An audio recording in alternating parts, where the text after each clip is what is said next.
Mrs. Benson stood by the window of her big mansion, looking out at the garden. Her heart was heavy. Her only son, Raymond, had changed completely after the accident. Once full of life, Raymond now stayed in his room all day, angry at the world. He was only 25, but had lost all hope. The accident had taken his legs. Now he used a wheelchair. But that wasn't what hurt him most. It was the way people looked at him with pity. Even worse, the girl he loved left him the moment he became crippled. One evening, Mrs. Benson entered Raymond's room with a gentle smile. "Raymond, I want to talk to you." Raymond sighed. "If it's about the therapists or prayers again, please, not today." "No, son," she said, sitting close to him. "I've made a decision. I want to bring 4 girls to this house. Girls who will stay here for some time. I want you to talk to them, get to know them. I believe one of them might love you for who you are." Raymond stared at her, shocked. Then he laughed bitterly. "So now I'm a prize to be won? You want to test girls like toys in a shop? Forget it, Mum. No girl wants a cripple. They want money. They want power. They want fun. Not this," he said, pointing at his legs. Mrs. Benson's eyes filled with tears. "Please, just give it a chance." "No," Raymond shouted. "Don't bring anyone here. I don't want pity. I don't want fake love." But Mrs. Benson had made up her mind. She walked out of the room and made the arrangements. 2 weeks later, 4 beautiful girls arrived at the Benson mansion. All of them were excited, but each one had different reasons. Tricia was light-skinned, stylish, and full of energy. She came from a rich family, but wanted to marry a richer man. She was bold and proud. Linda was classy and confident. Her dream was to become a TV star, and she believed marrying a wealthy man would open doors for her. Naomi looked innocent, but had a sharp tongue. She loved fashion and enjoyed using men for their money. Hope was the quiet one. She came from a poor background. Her father died years ago, and her mother sold vegetables to feed the family. Hope was simple, honest, and kind. The girls were welcomed warmly by the house staff. Mrs. Benson came to greet them. "I'm happy you're all here," she said. "You'll be staying here for 2 weeks. My son Raymond is around. I want you to get to know him. But remember, this house watches everything. Your words, your actions, your heart." The girls didn't fully understand what she meant, but they nodded politely. That evening, Raymond rolled into the living room. His face was hard, eyes cold. He said nothing to them. He just stared. Tricia whispered, "He's cute, but why is he so rude?" Raymond heard her. "Because I didn't invite you," he said sharply. "You're only here because of my mother's foolish plan." Naomi blinked. "What do you mean, foolish?" "You girls think I'm stupid?" Raymond snapped. "You see a big house and think you can pretend to love me. Let me warn you, nothing you do will work. I'll make sure you all run away before 2 weeks. Linda tried to smile. "We just want to know you." "Save it," Raymond shouted. "You want my money, not me." Only Hope remained quiet. She didn't say a word. She just looked at him with sad eyes and walked away. From that night, Raymond made life difficult. He refused to talk during dinner. He shouted at anyone who came close. He rolled his wheelchair past the girls and pushed things on the floor to scare them. One morning, he threw a book at the wall when Naomi tried to say good morning. Tricia ran to Mrs. Benson. "Ma, your son is mad. We came to meet him, and he's acting like we are dirt." Mrs. Benson calmly replied, "You are free to leave if you wish." But no one left, because they all still hoped to become the wife of a billionaire's son. All except Hope. She never tried to sit with Raymond. She spent time with the cook, helping to wash dishes. She helped the gardener water the flowers. When Raymond rolled past her one day, she greeted him softly. "Good morning." He didn't reply, but he noticed something. She didn't flinch or fake a smile. Her voice was calm. Real. That night, Raymond told his mother, "They'll all go soon. You'll see." Mrs. Benson smiled. "We'll see, my son." The next morning, the girls gathered by the pool, wearing sunglasses, fancy robes, and drinking fruit juice like celebrities. Raymond watched them from his upstairs window, his face full of disgust. "They came for my money," he muttered to himself. "Let me show them the fire they walked into." Down by the pool, the girls were already showing their true colors. Tricia crossed her legs and adjusted her sunglasses. "Did you see the way he looked at us yesterday?" like we were disturbing his peace. Please, I beg, who even wants his love? Let him keep his bad attitude. I'm here for the check, not the chair. Naomi laughed loudly. Exactly, all this suffer-head-forming prince in a wheelchair. The money is what matters. After all, he's Mrs. Benson's only son. Once I enter this house, I'll change my mother's life forever. Linda sipped her juice and said, I don't even care if he loves me, I just need that ring. Once we marry, he can stay in one room. I'll live my life. They laughed and laughed, tossing their weaves and fixing their nails. Only Hope sat a little away, quietly reading a book. She heard everything they said, but she kept her peace. In her heart, she felt sorry for Raymond. This must be why he is so angry, she thought, so many fake people around him. Later that afternoon, Raymond decided to test them. He called the housekeeper and said, Tell the girls to meet me in the living room. I want to take them on a tour. When the girls came down, they saw Raymond waiting in his wheelchair, dressed in a plain white shirt and trousers. Naomi quickly smiled. Oh, Raymond, you look fresh today. He raised an eyebrow. Let's go. They followed him around the mansion. At first, he showed them the garden, the guest house, the mini theatre, and the family museum. The girls were amazed. Tricia whispered to Linda, This house is a gold mine. We must not joke with this chance. Raymond led them to the backyard, but instead of stopping, he rolled toward a muddy, bushy area behind the house. Where are we going? Naomi asked, frowning. You'll see, Raymond replied coldly. They got to a small farmland where the workers planted vegetables. The ground was wet. The place smelled of fresh soil. From now on, Raymond said, any girl that wants to stay in this house must work here for an hour every morning. No makeup, no phone, no help, just your hands and the soil. What? Tricia shouted. Are you joking? Naomi laughed. Do we look like farmers to you? Linda folded her arms. This is rubbish. You think because you're crippled we'll let you stress us? Hope said nothing. She walked toward the workers, removed her sandals, and stepped into the mud. Raymond looked surprised. Why are you not complaining? Hope looked at him. Because I'm not afraid of hard work. I grew up doing this. The other girls hissed and stormed back into the house. That evening they gathered in one room to gossip again. Tricia kicked off her shoes. This guy must be mad. How can he tell us to farm? Me? Dig mud with these nails? For what? Naomi added. He's testing us, oh, can't you see? But it's fine. Let's just pretend for 2 weeks. After that, we're in. Linda nodded. Let's act like we care. Smile when he comes. Say yes to everything. Once one of us wins, the rest can go. But Hope was alone in the kitchen, helping the cook prepare dinner. Mrs. Benson passed by and saw her. You don't have to do this, dear. I know, Hope said with a gentle smile, but I love cooking, and I don't like sitting around doing nothing. Mrs. Benson nodded slowly. You have a beautiful heart. Hope blushed. Thank you, Ma. That night, Raymond saw Hope serving dinner with the maids. She even carried a tray to his room. She knocked and waited. What do you want? Raymond asked coldly.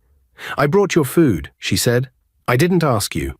I know, Hope said, but you need to eat. Raymond sighed. Why are you pretending to be nice? What do you want from me? Hope placed the tray on the table. Nothing. I just feel like you've been through a lot, and I know how it feels to be ignored. She turned and left quietly. Raymond sat there in silence, staring at the closed door. For the first time in a long while, something inside him began to soften. The next morning, Raymond sat on his balcony watching the garden. He had not slept well. Hope's words from the night before kept ringing in his head. I know how it feels to be ignored. He sighed and wheeled himself to the dining room. Breakfast was ready, but he had no appetite. Downstairs, the 4 girls were already sitting at the table. As soon as Raymond entered, Naomi jumped up and rushed to pull his chair out. Good morning, Ray, she said sweetly. Let me help you. Raymond stared at her. Don't call me Ray. Naomi laughed nervously. Sorry, Raymond. Tricia smiled and batted her lashes. You look fresh this morning. I love your shirt. Raymond rolled his eyes. Keep your fake compliments to yourself. Hope, as always, said nothing. She simply greeted him and continued eating quietly. After breakfast, the housekeeper entered and gave them gloves, boots, and tools. What's this for? Linda asked. You have farming duty, Mr. Raymond's orders, the housekeeper replied. The girls groaned loudly, except Hope, who took hers without complaint. An hour later, all 4 girls stood in the muddy garden. The sun was hot. Their hands got dirty. Naomi screamed when she saw a worm. Tricia cried when her nail broke. Linda just kept complaining, "My skin is not made for this."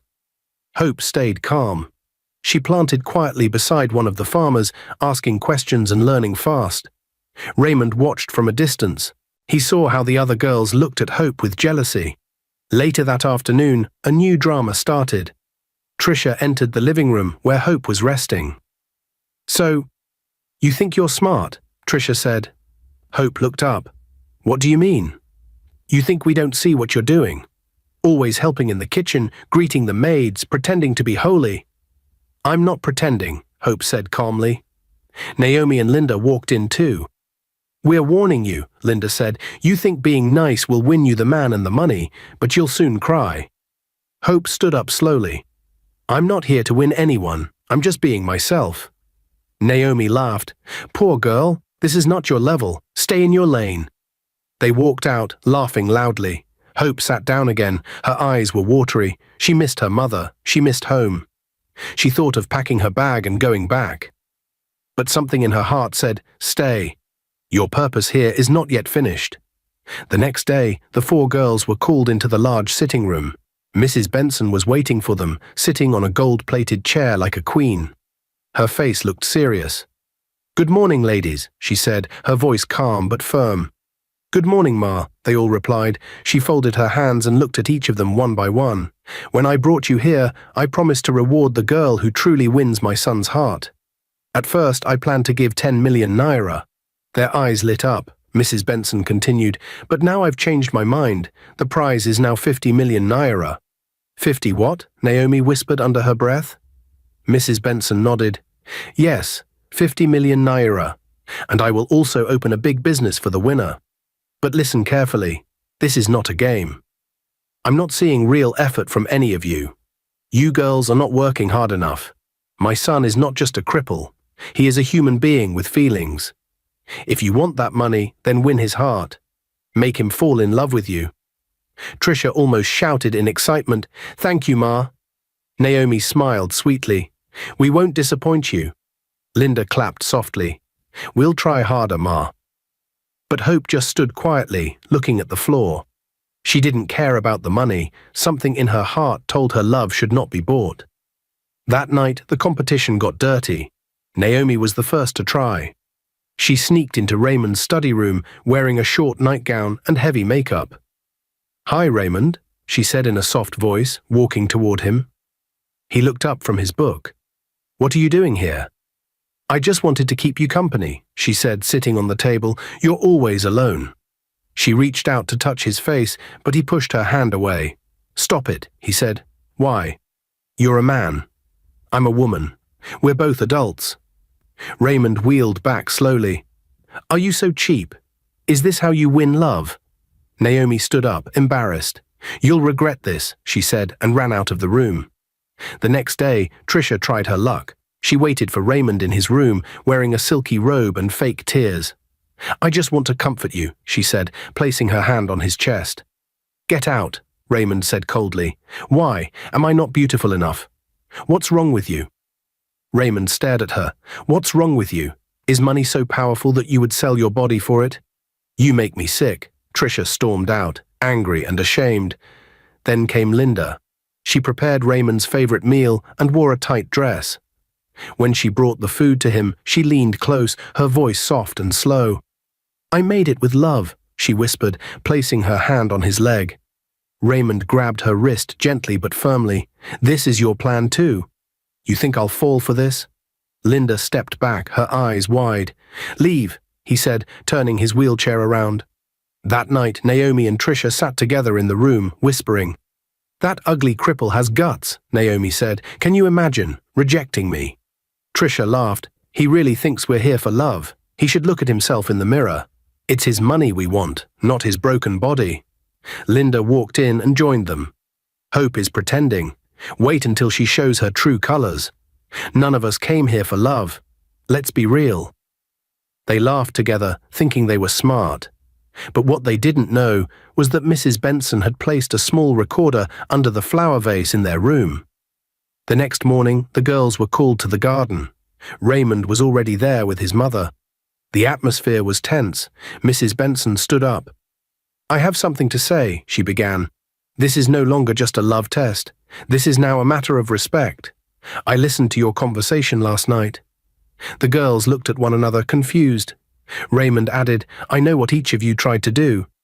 Seducing me won't win my heart. It only shows me how empty you are." Mrs. Benson pointed at Naomi and Tricia. "You are both disqualified. Pack your bags and leave now." Naomi gasped, "Ma, please." Tricia dropped to her knees. It was a mistake. Mrs. Benson's voice was sharp. "Get out." Guards came and led them into the house to pack. Naomi looked back with angry eyes. Tricia cursed under her breath. Hope stood still. Her heart was beating fast. She had done nothing wrong, but she now feared the other girls would turn on her. Raymond looked at Hope. "You still have a choice. You can leave if this is too much." Hope shook her head gently. "I'm not going anywhere." 2 girls gone, 2 left.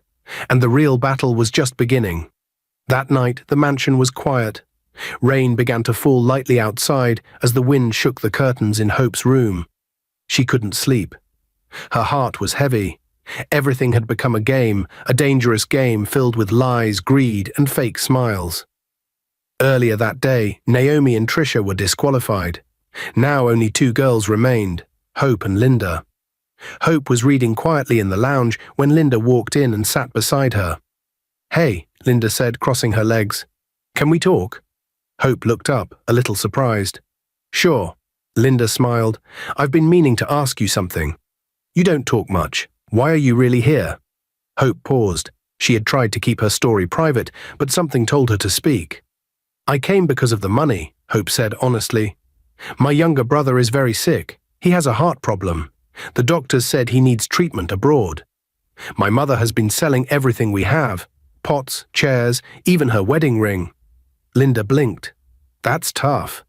"I didn't come here for love," Hope continued, "but after staying here and watching Raymond, something changed. I don't love him, but I think I like him now. Not for the money, just for him." Linda chuckled. "You like him, just like that?" Hope nodded slowly. "Yes, he's not perfect, but he's kind. Even when he's angry, I see pain in his eyes. I understand him." Linda laughed out loud. "Wow, you really are from the bush." Hope frowned. "What do you mean?" Linda leaned closer, her voice turning cold. "Let me tell you why I'm here. I love baby girl lifestyle. I love expensive bags, nails, clothes, and vacations. I don't need love. I need money. Raymond, that one is just a stepping stone." Hope was shocked.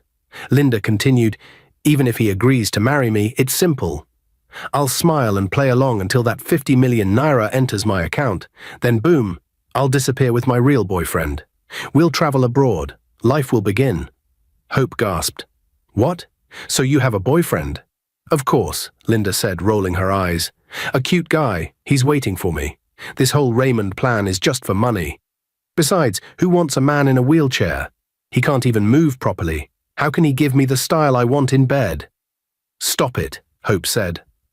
Linda laughed again. "Hope, please, don't act holy. We're all here for the same reason." "No," Hope replied. "I was thinking like you before, but something changed when I met Raymond. You don't know his heart." Linda stood up and pointed at her. "You're so foolish. That's why you'll die poor. Just look at you. You walk like your legs are heavy. Talk like a local market girl. No wonder your hair is always dry. You think love feeds people? Wake up. This is the real world." Hope's eyes filled with tears. "You're wicked." "And you're stupid," Linda said. "I don't blame you. Poverty is a disease." Hope sat still as Linda walked out, laughing to herself. Later that night, Hope went to the garden to cry. The rain had stopped, but her heart was still wet with pain. Suddenly she heard a soft voice. "Hope?" It was Raymond. He had wheeled himself outside. Hope quickly wiped her eyes. "I didn't know you were here." Raymond rolled closer. "I couldn't sleep. I saw you from the window. Are you okay?" Hope forced a smile. Yes, just thinking. Raymond looked at her for a while. You're different. Hope blinked. How? You're not like the others. You don't fake things. You don't try to impress me. You just exist. And I like that. Hope's heart skipped. She didn't know what to say. Raymond continued, Sometimes I feel like I'm not enough. Like no woman will ever love me again. Hope looked at him. You are more than enough. Raymond smiled faintly. Thank you. For the first time since he lost the use of his legs, Raymond felt like someone saw him. Not the wheelchair, not the money, just him. Back in her room, Linda was talking to her boyfriend on the phone. Babe, everything is working. Just give me 5 more days. That foolish boy will fall. Once I collect the money, we move. Raymond sat in his mother's room that quiet evening, his voice soft but firm. Mum, I've made up my mind. I choose Hope. Mrs. Benson's eyes sparkled. Are you sure, my son? Raymond nodded. She's honest. She treats me like I'm human, not a project. She doesn't try too hard. She's just real. Mrs. Benson smiled. I'm happy you found peace. But just outside the door, Linda stood frozen, eavesdropping. Her heart raced as she gripped the hallway wall tightly. Did I hear that right? He chose her? That local, dry-looking girl? She stormed back to her room and slammed the door, pacing back and forth like a trapped animal. No, no, no, she shouted. I've done too much to lose now. I gave up my boyfriend, spent all this time in this house, forced myself to be nice, and now that poor dirty girl wants to steal everything. Her eyes burned with jealousy. I won't let this happen. She doesn't deserve that money. She doesn't deserve Raymond. Then suddenly a wicked smile spread across her face. Yes, I know what to do. She sat down and began to plan. I'll make her say it. I'll make her say the truth. I'll get her drunk and I'll record everything. Once I show it to Mrs. Benson, that bushrat will be history. Later that night, Hope was reading a letter from her mother when she heard a knock at the door. Come in, she said softly. Linda entered with balloons, a cupcake and 2 glasses. Surprise, she said with a wide smile. It's my birthday. Hope sat up. Oh wow, happy birthday, Linda. I had no idea. I didn't tell anyone, Linda said, walking in. I wanted to keep it simple, just me and you. You're the only one I like in this house. Hope smiled. That's kind of you. Linda brought out a small bottle of wine and poured it into the glasses. Let's toast to life, to friendship, and to dreams, she said. Hope looked unsure. I've never had alcohol before. Linda laughed. What? You're missing out. Come on, just 1 glass. Don't be boring. You're not in the village anymore. Hope hesitated. I don't know. I'm not used to these things. Linda raised an eyebrow. See, you're already behaving like a wife. Always too calm, too serious. Just 1 glass. It won't kill you. Hope finally agreed and took a small sip. She coughed. It's bitter, Linda giggled. That's how it starts. Keep going. You'll like it. A few minutes later, Hope was giggling. Her cheeks were red. The drink had entered her head. Linda slowly brought out her phone and placed it on the chair beside her. She pressed record. Hope, she said in a soft voice, tell me the truth. Why did you really come here? Hope blinked, her voice slow. For the money, of course. Linda leaned in. What money? The 50 million, Hope laughed. I need it, for my brother. He's very sick, needs to go abroad for treatment. Linda smiled wide. Do you love Raymond? She asked. Hope shook her head. But I like him. I didn't come here for love. I came for money. I love money. Linda's heart leapt. That's it. That's all I need. She turned off the phone and pretended to yawn. Okay, let's sleep. Hope fell asleep immediately, her body tired and weak. Linda stared at her sleeping face. Fool. Let's see how your mouth will save you tomorrow. The next morning, the sun shone brightly over the Benson mansion, but Linda was already awake. She dressed neatly, fixed her hair, and sprayed her most expensive perfume. She walked to the main lounge like a queen. Mrs. Benson was already sitting there, reading a book. Good morning, Ma, Linda greeted. Good morning, Mrs. Benson replied calmly. I have something very important to show you, Linda said, bringing out her phone. She pressed play and handed it over. Hope's voice came out clearly from the phone. "I came for the money. My brother is sick. I don't love Raymond. I love money." Mrs. Benson slowly looked up, her face blank. "So? Even Hope?" she said in a low voice. Linda nodded quickly. "Yes, Ma. I know you trusted her, but now you see. She's just like the others."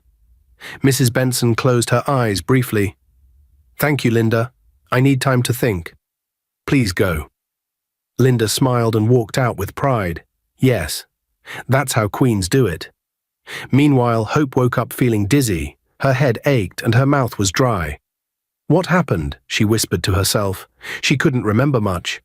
As she washed her face, something in her heart felt off.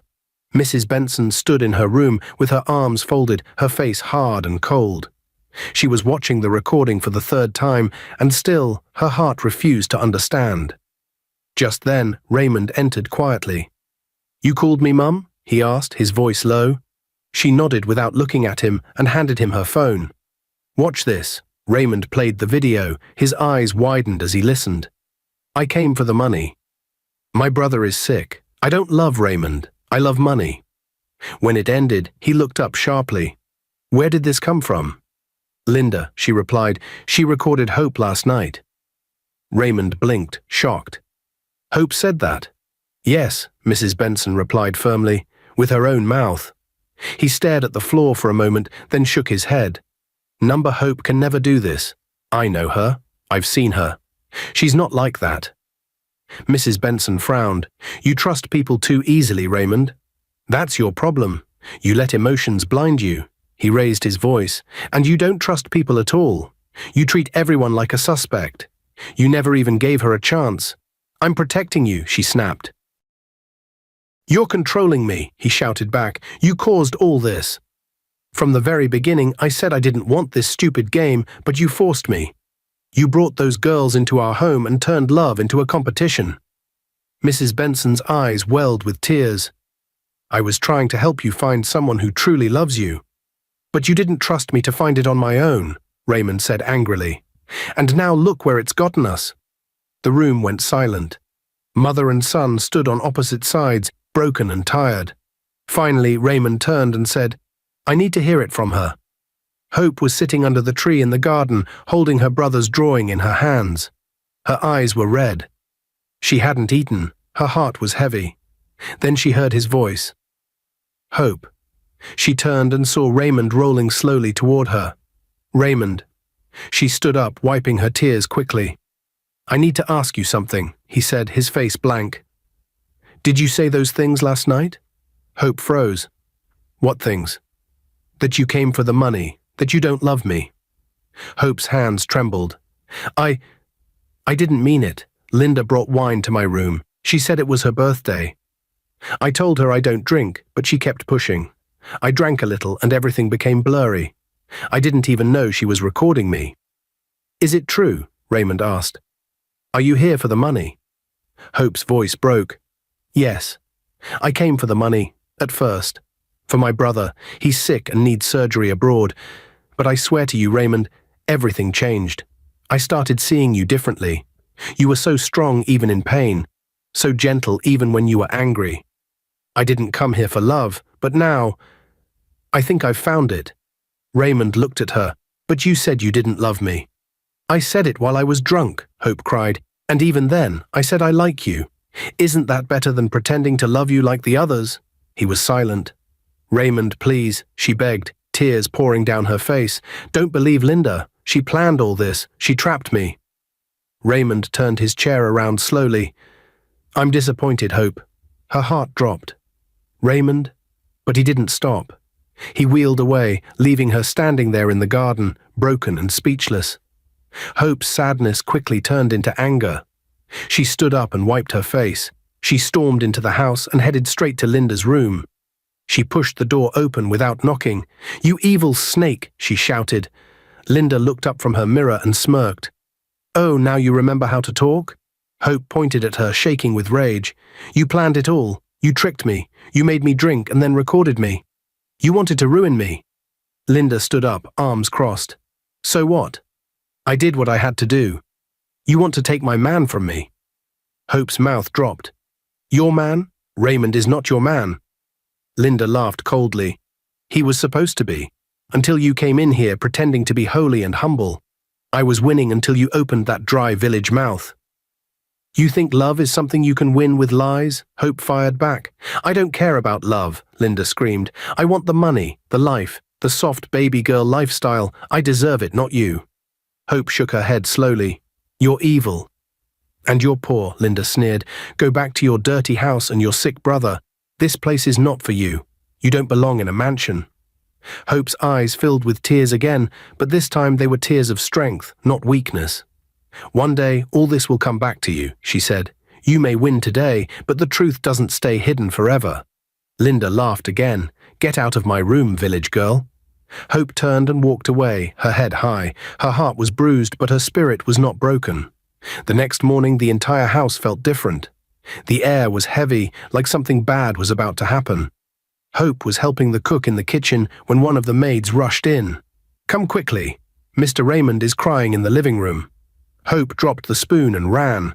Linda, who was upstairs, also came down in a hurry.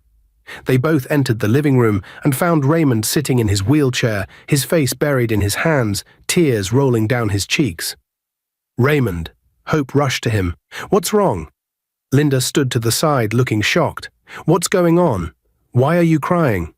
Raymond lifted his head slowly, his eyes swollen. "I've lost everything," he said with a weak voice. Hope blinked. "What do you mean?" Raymond looked at both of them. "This house, the cars, my money. It's all gone." Linda gasped. "Gone?" Raymond nodded. "Some time ago, I used this house as a loan guarantee at the bank. I needed money for a new business I believed in. But I was scammed. The people I trusted disappeared with the money. And now, the bank is coming to take over this house.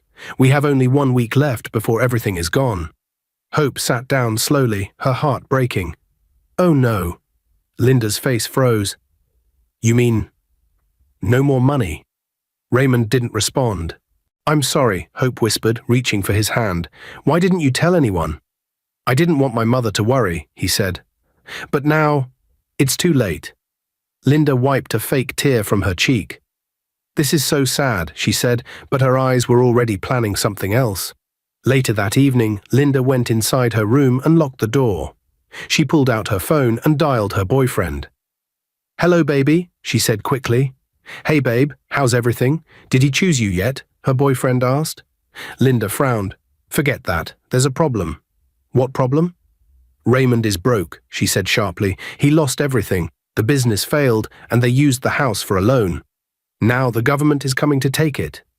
There was silence on the phone. Then her boyfriend said, "What? You mean all the money is gone?" "Yes-o.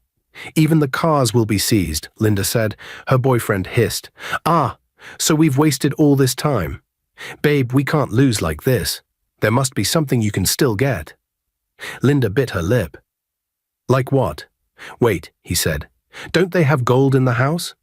I remember you said his mother wears plenty of expensive gold jewelry." "Yes," Linda said slowly. "She keeps them in a big box in her bedroom. I've seen it." "Perfect," he replied. "Get close to Raymond.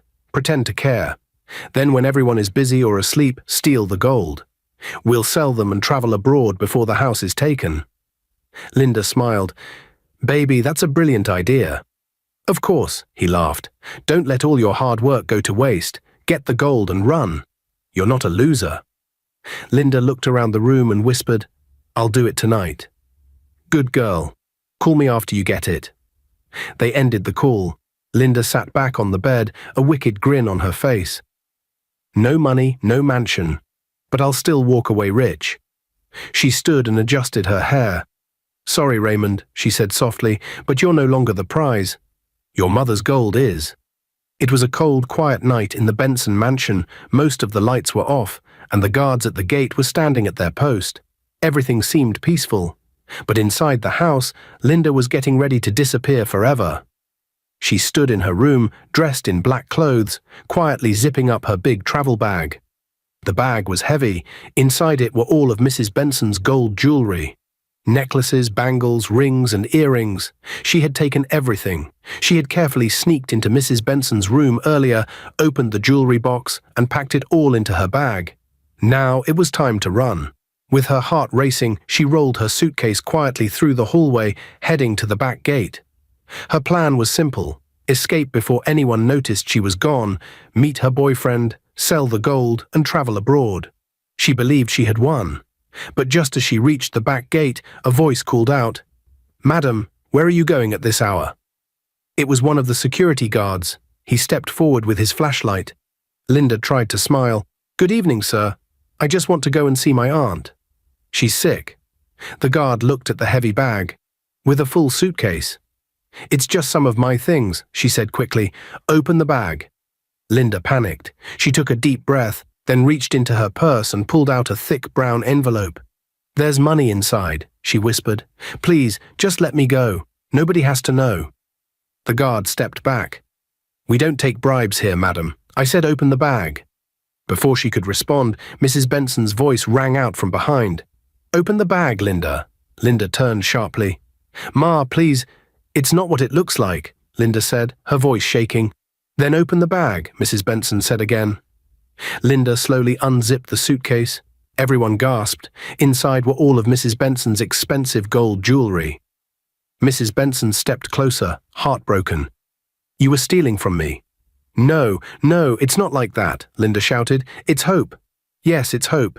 She put them in my bag. She wanted to take revenge because she's angry that Raymond chose me. I didn't know what was inside, I swear." Mrs. Benson folded her arms. "So she entered my room, took all my jewelry, put it in your bag, zipped it up, and you didn't notice?" "Yes," Linda cried. "She's evil. She wants to destroy me. Please believe me." Mrs. Benson shook her head. "No, Linda, you are the evil one." That was when Linda lost control. "Fine," she screamed. "You want the truth? I did it.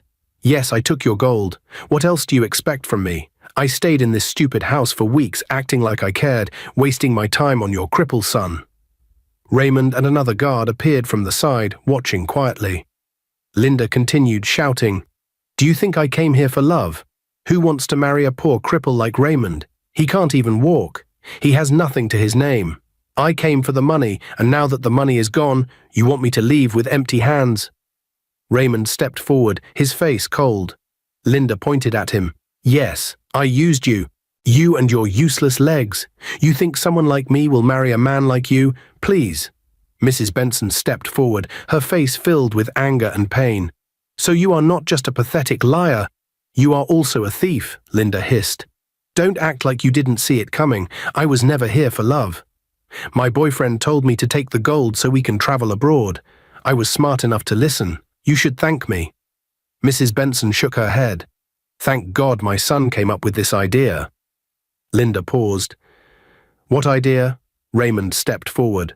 "I was never poor," he said calmly. Linda blinked. "What?" "The business loss, the house loan, all lies." "I made it up," Raymond explained. "I wanted to see if anyone would still love me without money." Linda looked confused. "Wait, what are you saying?" Mrs. Benson smiled bitterly. "My son still owns this house. He still has his companies. He is a billionaire just like before." But the wheelchair," Linda stammered. Raymond nodded. "Yes, I had an accident. But I've been recovering. I started walking weeks ago. I stayed in the chair to test your heart." Linda's knees gave way. She dropped to the floor, shocked. No, please." She looked at Mrs. Benson. "Ma, please, I'm sorry. I made a mistake. Please forgive me. I'll return everything." Mrs. Benson stared at her coldly. "You are sorry because you got caught." "No, I mean it this time," Linda cried.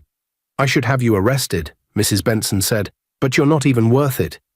You poor, local, lazy, good-for-nothing gold digger. You came here to steal, lie, and manipulate, and in the end, you lost everything." Linda began to cry loudly, holding her head. "You are a shame to every woman with pride and dignity," Mrs. Benson continued. "Now carry your empty heart and get out of my house." The guards grabbed her bag, removed all the gold, and returned it to Mrs. Benson. Linda was pushed outside, her suitcase now filled with only her clothes. The gate shut behind her. She had entered the mansion hoping to marry a billionaire. She left as nothing but a disgrace. Mrs. Benson turned to Raymond, her voice soft now. "Are you okay?" Raymond nodded slowly. "I am now." The next morning, the Benson mansion felt peaceful for the first time in weeks. The storm had passed, the lies were over, the thief was gone. In the quiet garden, Hope sat on a bench, watching the flowers sway gently in the wind. Her heart was still hurting from everything that had happened. She had been humiliated, accused, and almost thrown out. But she stayed true to herself. Soon Mrs. Benson walked toward her. Raymond followed, walking slowly but steadily, without the wheelchair. Hope stood up immediately, surprised to see both of them together. Mrs. Benson stopped in front of her. Her eyes were watery. "Hope, my daughter, I came to say sorry." Hope blinked. "Ma?" Mrs. Benson stepped closer and held her hands. "I wronged you. I judged you. I doubted you. I let a snake into my house and almost pushed away the only person with a good heart. Please forgive me." Hope's eyes filled with tears. "Ma, it's okay. I understand." Raymond also stepped forward. "I'm sorry too. I should have trusted you more. I let fear and doubt blind me." Hope smiled through her tears. "I forgave you already." They all hugged, right there in the garden, hearts mended, trust restored. A few days later, Raymond made a quiet trip to the hospital where Hope's younger brother was being treated. He paid for everything: treatment, flight to the best hospital abroad, and follow-up care. When Hope found out, she burst into tears. "You didn't have to do all this," she told him. "I did," Raymond replied, "because I love you. And I know you love your brother. Helping him is part of loving you." That same day, Raymond knelt in the same garden where they first talked and proposed with a simple gold ring. Hope nodded with a shy smile. "Yes," she whispered. 3 months later, the wedding bells rang. Hope looked like a princess in her white gown. Raymond stood strong and tall, smiling with tears in his eyes as she walked down the aisle. Mrs. Benson cried joyfully as she watched her son finally marry the woman who truly loved him. Everyone clapped and cheered as they exchanged vows. "You may now kiss the bride," the priest said. Raymond lifted her veil and kissed her gently. The crowd erupted in joy. Meanwhile, Linda rushed to her boyfriend after being thrown out, but instead of comfort, he laughed in her face. "No money, no love," he said coldly. "You're useless now." He slammed the door, leaving her heartbroken, broke, and alone. 9 months later, Hope gave birth to a beautiful baby girl named Joy. Raymond held her with pride, and Mrs. Benson smiled warmly. Their home was now filled with peace, love, and true happiness. They lived happily ever after. Dear viewers, what lessons did you take away from this dramatic tale? We'd love to hear your thoughts in the comments below. If you enjoyed the story, give us a thumbs up, share it with friends, and hit that subscribe button. Don't forget to turn on notifications so you never miss out on our latest updates. Thanks for watching and stay blessed.